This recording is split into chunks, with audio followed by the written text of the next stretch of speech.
But Shane, I mean, what's your take on this after hearing this again? It's just terrible news, and it's so sad to see him go at such a young age.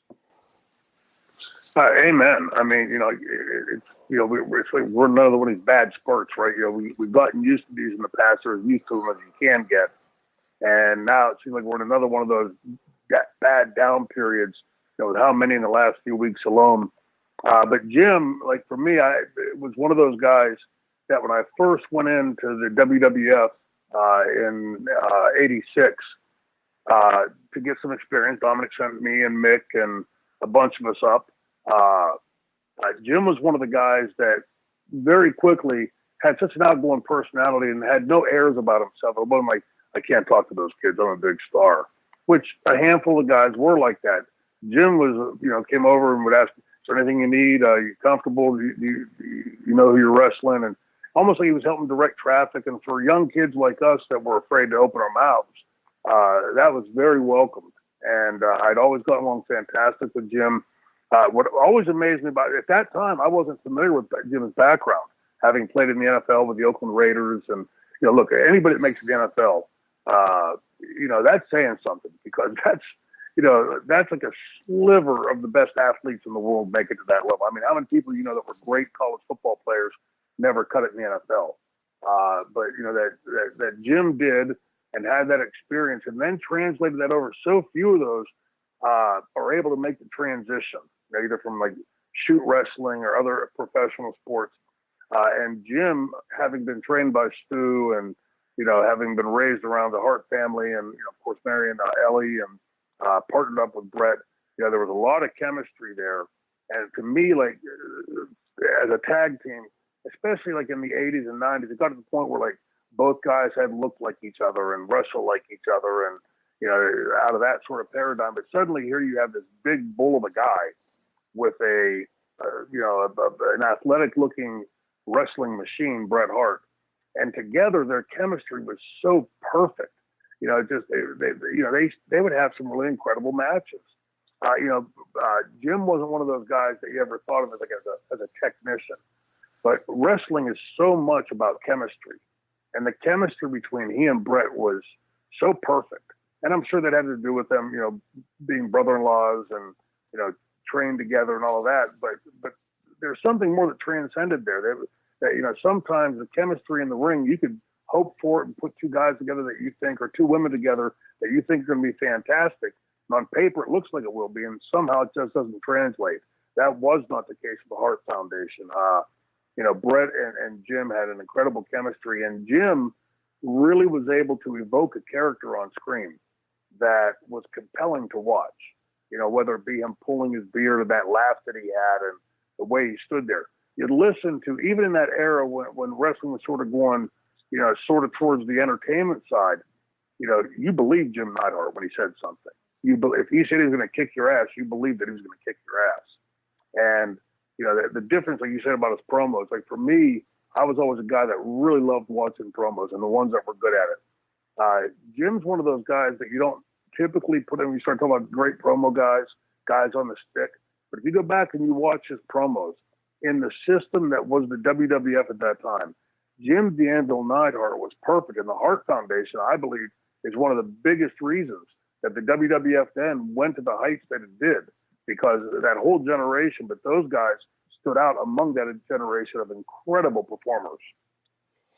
Whether it's pulling on the goatee, whether it's the laugh, whether it's the sunglasses, or there was something with his delivery. It was somewhat of like like maniacal. Like this guy was legitimately crazy. You didn't know where he was going. He would start off kind of low, and then he'd get a little high, and then he'd come back down, and then he'd tug on the beard. It was something to it. And when they would do their promos separately, and that's what I loved and I missed to death about those syndicated shows, is you would get those special things like, hey, well, tonight in, Lowell, Massachusetts, Jim the Anvil Neidhart's going to be taking on the Mighty Hercules. Let's hear from the Anvil. And you get to see him separated from Bret, and you got to see what he could really do. But what I want to get from John here now is, because John is, the Bret Hart aficionado, and is, can tell you everything about Bret Hart's career from top to bottom, and watches him like a hawk in old matches and what he did in the ring. But the perfect complement to Bret Hart as a tag team was Jim the Anvil Neidhart, John. So let's get your take in here about Jim the Anvil Neidhart and this passing. Well, the thing about the Anvil is, and as far as Bret with that little twist, Bret would say he was so uncomfortable himself doing promos that Anvil kind of carrying the load just put the ease off of him, put him at ease and made him more comfortable doing promos. So it just kind of shows you that, wow, Bret's like one of the greatest of all time. He wasn't comfortable doing. No, he wasn't. And Anvil kind of had to bring him along and kind of relax him a bit and show him, have a little fun with the promos and be that larger than life character. So I thought that's a cool little tidbit with those two. But as far as tag matches and stuff, my God, just that team is just so perfect. People would say, "Oh, Anvil's not that good a worker." No, he was a great worker, and especially the way he was used with Bret. Bret was more the technician; he was more the power guy. The slingshot shoulder block was an awesome move. Just his power move just was a perfect complement to Bret. Whether it's against the Brainbusters, Demolition, the Bulldogs, the Rockers, so many damn good matches the Hart Foundation have. Arguably the greatest tag team of all time. I'd say one of the greatest tag teams of all time for sure. Yeah, there's no doubt about that. The thing that most people wouldn't realize from watching Jim on television for all these decades was that Jim was a very intense listener.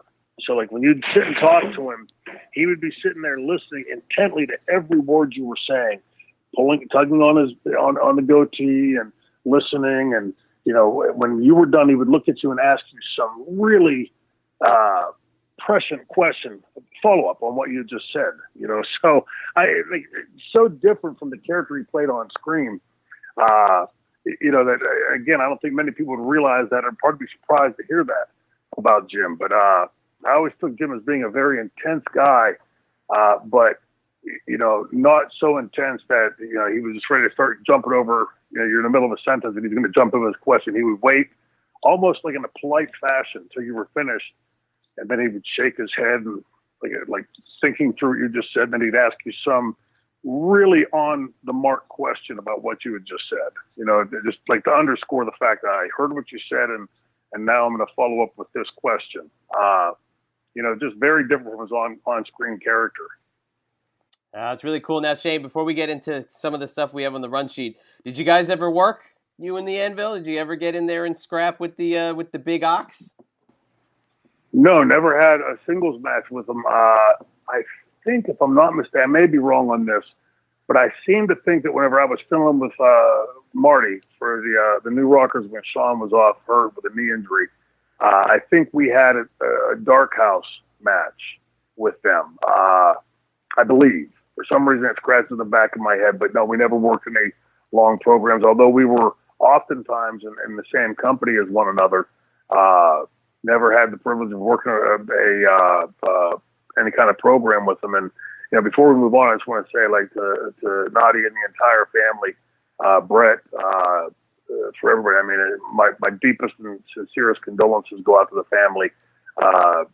63 years old is, by my stretch, way too young to pass on. And for a larger than life character like Jim was, for all wrestling fans, so many of us grew up watching and loving wrestling at that time, and Jim the Anvil Neidhart was one of those characters that's really stamped on your brain. My sincerest condolences to the entire family and all of his fans.